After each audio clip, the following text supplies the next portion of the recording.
அஹ்மதுல்லாஹல் அலீம் நுஸல்லி அலா ரசூலில் கரீம் அம்மாபாத். அன்பான ஜமாத்தார்களே, பெரியோர்களே, அல்லாஹ்வின் கிருபையால் ஃபஜ்ருடைய தொழுகையை தொழுதுவிட்டு குர்ஆனுடைய விளக்கங்களை பற்றி பேசுவதற்காக நாம் எல்லாம் அமர்ந்திருக்கிறோம். ரப்பு சுப்ஹானஹு வ தஆலா நம்முடைய எல்லா அமல்களையும் முழுமையாக கபூல் செய்வானாக. ஆமீன். அல்லாஹ்வுடைய ரஹ்மத்தும் மக்ஃபிரத்தும் நம் அனைவர்கள் மீதும் முழுமையாக வந்து சேரட்டுமாக. ஆமீன். ரப்புல் ஆலமீன் இன்றைய நாளை ரஹ்மத்தும் பரக்கத்தும் நிறைந்த நாளாக, கெட்ட முடிவுகளை விட்டும், முசீபத்துகளை விட்டும், நோய் நொடிகளை விட்டும், திடீர் மரணங்கள், உலகத்தினுடைய ஆபத்துகள், அல்லாஹ்வின் படைப்பினுடைய தீங்குகளை விட்டும், ஷைத்தான்களுடைய தீங்குகளை விட்டும் பாதுகாப்பு பெற்ற நாளாக அல்லாஹ் இந்த நாளை நமக்கு அமைத்து தருவானாக. ஆமீன்.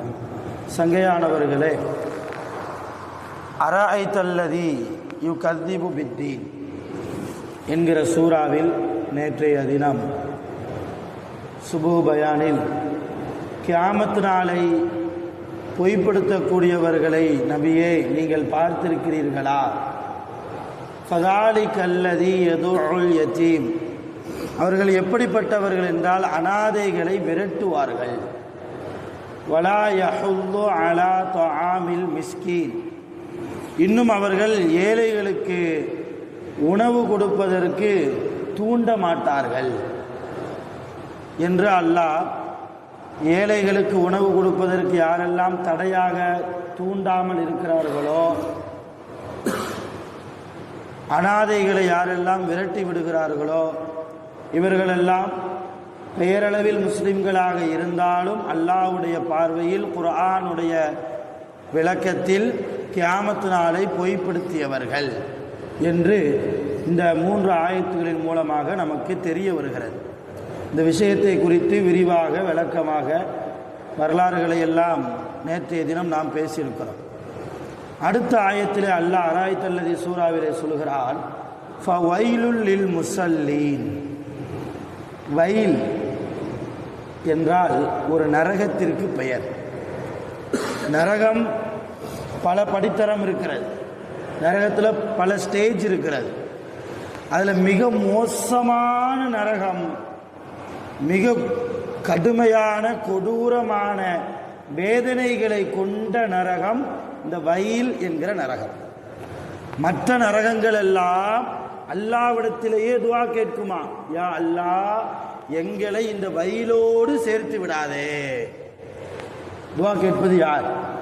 மற்ற நரகங்கள், மற்ற படித்தரத்தில் உள்ள நரகங்கள் அல்லாஹ்விடத்திலே துஆ கேட்குமா, யா அல்லாஹ் இந்த வைல் என்கிற மோசமான நரகத்தோடு எங்களை ஒருபோதும் இணைத்து விடாதே.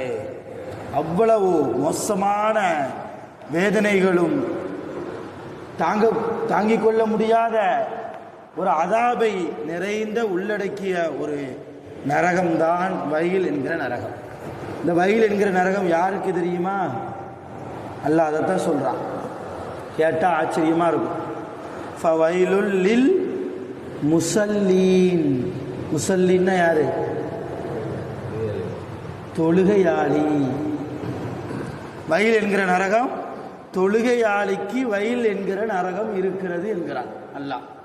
தொழுதா சொர்க்கம் தானே கிடைக்கணும், தொழுதா அல்லாஹ்வுடைய திருப்தி கிடைக்கணும், தொழுதா ரஹ்மத்து கிடைக்கணும், பரக்கத்து கிடைக்கணும், தொழுதா இருக்கிற முசீபத்துகள்லாம் ஓடணும், தொழுதா ஷைத்தான்களுடைய பாதுகாப்பு கிடைக்கணும், ஷைத்தான்களிடம் இருந்து பாதுகாப்பு கிடைக்கணும் இல்லையா, அல்லாஹ்வுடைய பாதுகாப்பு கிடைக்கணும், மலக்குகளுடைய துஆ கிடைக்கணும்.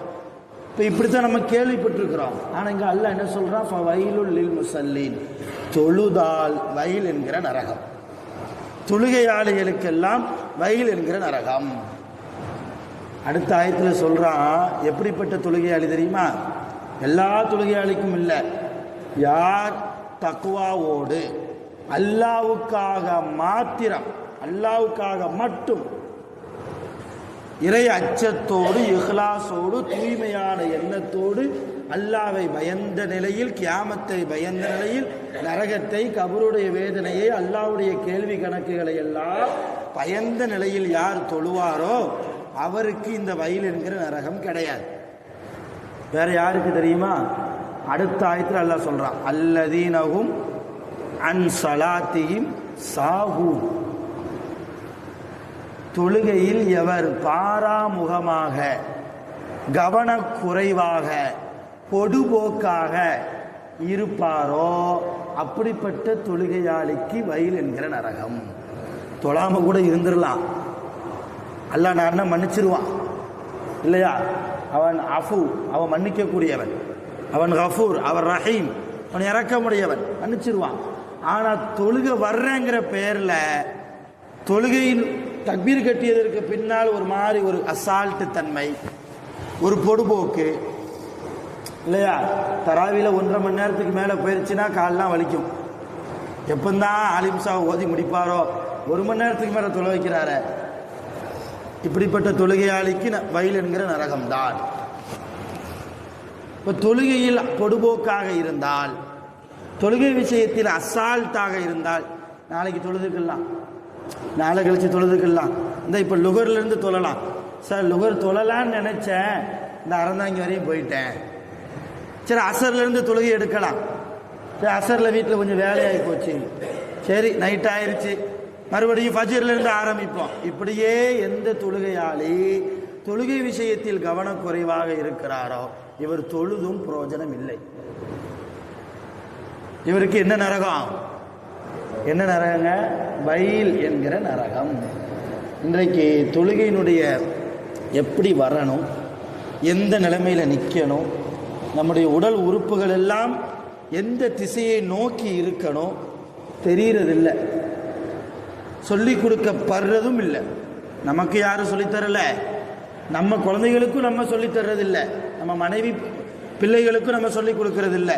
தெரிஞ்சுக்கிறோம் அன்பானவர்களை. தொழுகை அஸ்ஸலாத்து மிஃப்தாஹுல் ஜன்னா என்றார்கள் நபிகள் நாயகம் ஸல்லல்லாஹு அலைஹி வஸல்லம். தொழுகை என்பது சுவனத்தின் சாவி, சுவனத்தின் திறவுகோல் தொழுகை.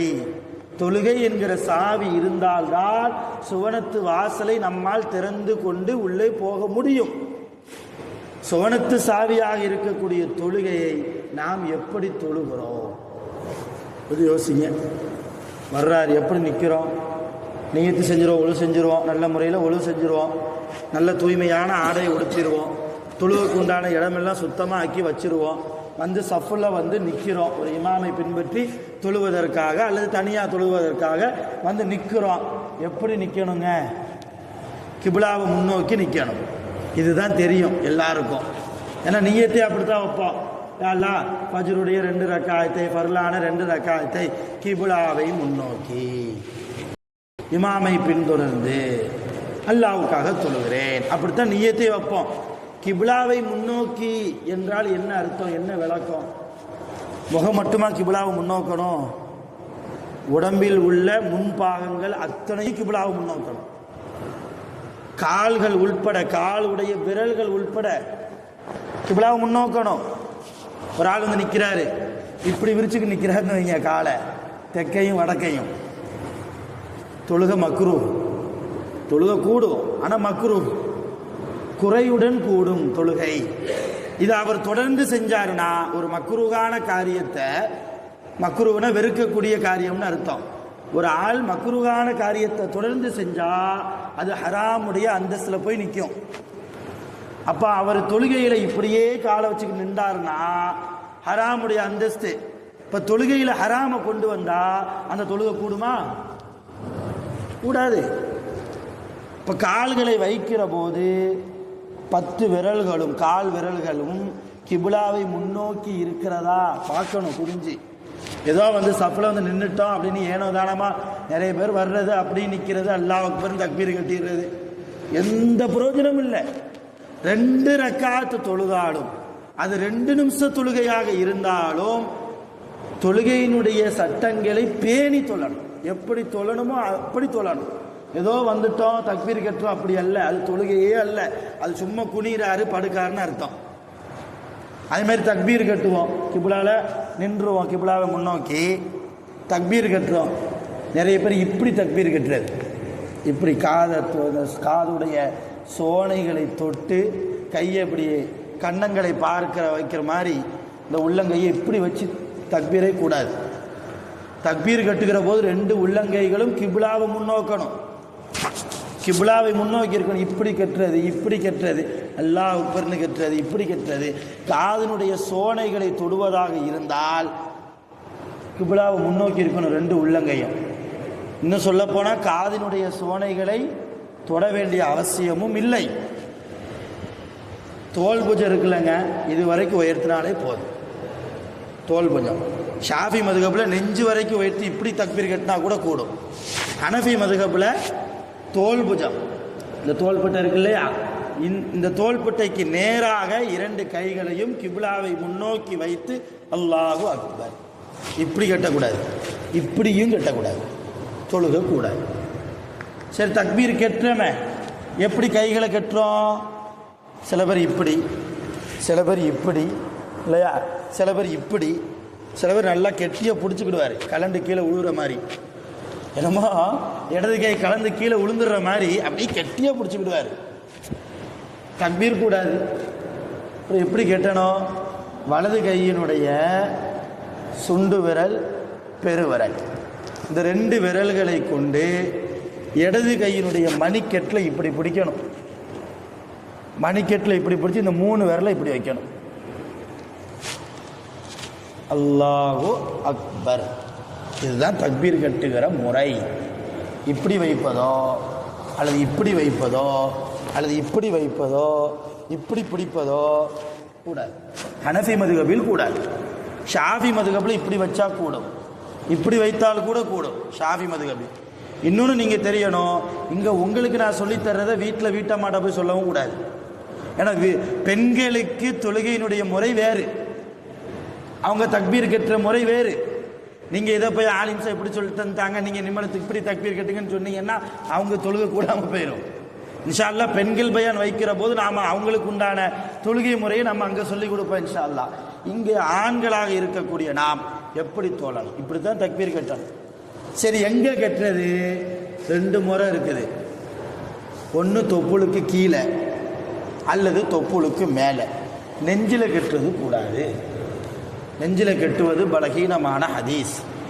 தொப்புளுக்கு மேலே கட்டுறது கூடும் அல்லது தொப்புளுக்கு கீழே கட்டுவது கூடும். சரி, தக்பீர் கட்டியாச்சு, எங்கே பார்க்கறது? ஏத்தாக்கில் பார்க்குறதா, மேலே அல்லா இருக்கான்னு அங்கே பார்க்குறதா, அல்லது வலதுபுறம் பார்க்குறதா, இடதுபுறம் பார்க்குறதா? சஜிதா செய்யக்கூடிய இடத்தை பார்க்க வேண்டும். எங்கே சஜிதா செய்கிறோமோ அந்த இடத்த பார்க்கணும். ஏத்தாக்கில் பார்க்கறது பார்க்கலாம். இப்போ மாது ஒரு தடவை மனிதன் என்கிற அடிப்படையில் மறந்த நிலையில் அல்லது கழுத்தில் ஏதாவது ஒரு பெயின் இருக்குது, ரொம்ப நேரம் குனிய முடியாது, கீழே பார்த்துட்டு இருந்தால் தலை சுத்தம், அந்த மாதிரி ஒரு வியாதி இருந்தால் ஏத்தாக்கில் பார்த்துக்கலாம். அவங்களுக்கு அது ஜாயிஸ், அது கூடும். ஆனால் எல்லோருமே தக்பீர் கட்டி சில பேர்லாம் கொஞ்சம் ஆயத்துக்களை கூட ஓதிட்டோம்னா மணியை பார்க்குறது.